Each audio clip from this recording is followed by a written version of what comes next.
আসসালামু আলাইকুম দর্শক, আপনারা জানেন রাজনৈতিক অঙ্গনে একটি সংকট ঘনীভূত হয়েছে এবং তার মূল কারণ হচ্ছে ডক্টর মোহাম্মদ ইউনূস পদত্যাগ করতে চান। তিনি পদত্যাগ করবেন কি করবেন না সেই দিকেই সবার নজর। ফলে আজকে রাজনৈতিক দল বিশেষ করে বিএনপি এবং জামাতের সঙ্গে যে বৈঠক আছে সেই বৈঠকের উপরই নির্ভর করবে অনেক কিছু। তাই সবার চোখ এখন যমুনার দিকে, কী হচ্ছে সেখানে।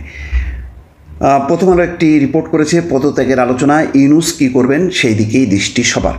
ক্ষোভ এবং হতাশা থেকে অন্তর্বর্তী সরকারের প্রধান উপদেষ্টা অধ্যাপক মোহাম্মদ ইউনূস পদত্যাগ করতে চাইছেন এমন খবর তীব্র আলোড়ন তৈরি করেছে দেশে এবং বিদেশে। এ নিয়ে বিএনপি সহ গুরুত্বপূর্ণ রাজনৈতিক দলগুলোর নেতাদের মধ্যে গত বৃহস্পতিবার রাত থেকেই আলাপ আলোচনা শুরু হয়। গতকাল আমার সূত্র মতে গভীর রাত পর্যন্ত এই নিয়ে রাজনৈতিক দলের নেতারা পরস্পরের সঙ্গে সলা পরামর্শ করেছেন।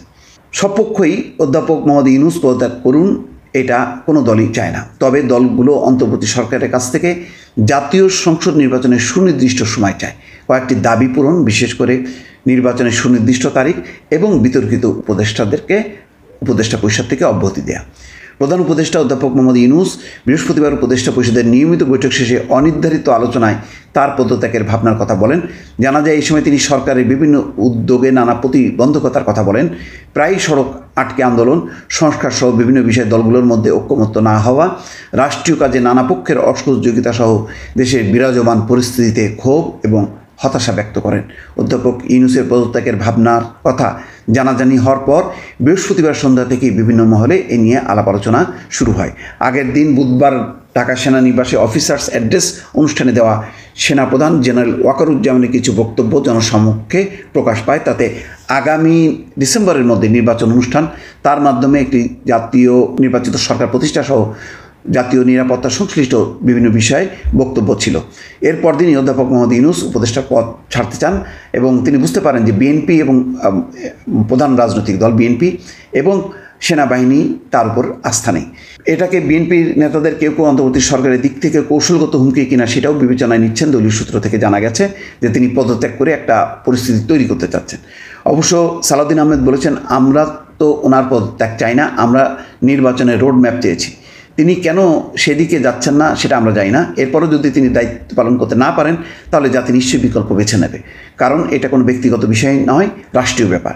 সংশ্লিষ্ট সূত্র বলছে, উদ্ভূত পরিস্থিতিতে দেশের অন্যতম প্রধান রাজনৈতিক দল বিএনপি কী ভূমিকা নেয়, রাজনীতি সচেতন ব্যক্তিরা এখন সেদিকেই দৃষ্টি রাখছেন। জাতীয় নাগরিক পার্টি, জামাত ইসলাম সহ বিভিন্ন দলের নেতাদের মধ্যে অনানুষ্ঠানিক কথাবার্তা হয়েছে। তাতে সম্ভাব্য সংকট বা অনিশ্চয়তা নিরসনে দলগুলোর মধ্যে এক ধরনের ঐক্যমত্য হয়েছে বলে জানা গেছে। সেটি হচ্ছে তারা প্রধান উপদেষ্টার সঙ্গে সাক্ষাৎ করে তাকে পদত্যাগ না করতে বলবেন। এছাড়া প্রধান উপদেষ্টার সঙ্গে ঘনিষ্ঠ বা সরকারের বিভিন্ন কাজে যুক্ত এমন কেউ কেউ এরই মধ্যে অধ্যাপক মোহাম্মদ ইউনূসের সঙ্গে দেখা করেছেন।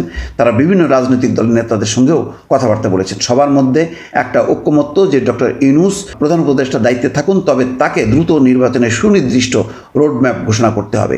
এছাড়া সরকারের একজন উপদেষ্টাকে অব্যাহতি দেওয়ার দাবিও অনেকে আলোচনায় এনেছেন বলে সংশ্লিষ্ট সূত্র জানা যাচ্ছে। বিএনপি নীতি নির্ধারণী পর্যায়ের নেতারা বলছেন তারা একটা সুষ্ঠু নিরপেক্ষ নির্বাচন চান। এই লক্ষ্যে অন্তর্বর্তী সরকারের কাছে তারা রোড ম্যাপ চেয়েছেন। নির্বাচনের রোড ম্যাপ দিলে অনেক সংকটের সমাধান হয়ে যায়। মির্জা ফখরুল ইসলাম আলমগীর রাতে ফোনে বলেছেন, আমরা দেশের স্থিতিশীলতা চাই, একটা সুষ্ঠু, অবাধ এবং নিরপেক্ষ নির্বাচন চাই।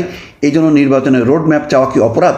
এখনকার পরিস্থিতিতে আমি বলবো সবার শুভদির উদয় হোক, সবার ধৈর্য ধরা উচিত, বিশেষ করে সরকারের, অর্থাৎ ভাবাবেগে কাজ না করে যাতে রাজনৈতিক দলগুলোর যে আকাঙ্ক্ষা সেই আকাঙ্ক্ষা অনুযায়ী ডক্টর মোহাম্মদ ইউনূস পদক্ষেপ নিক, এটাই সবার প্রত্যাশা। যাই হোক, সব কিছুর পরিসমাপ্তি ঘটবে আজকের যে প্রধান দুটি রাজনৈতিক দলের সঙ্গে আলোচনার পরেই বোঝা যাবে শেষ পর্যন্ত এই সরকার থাকছে নাকি থাকছে না। সেই জন্য সবারই নজর, সবারই চোখ এখন যমুনার দিকে। দর্শক ভালো থাকবেন, আল্লাহ হাফেজ।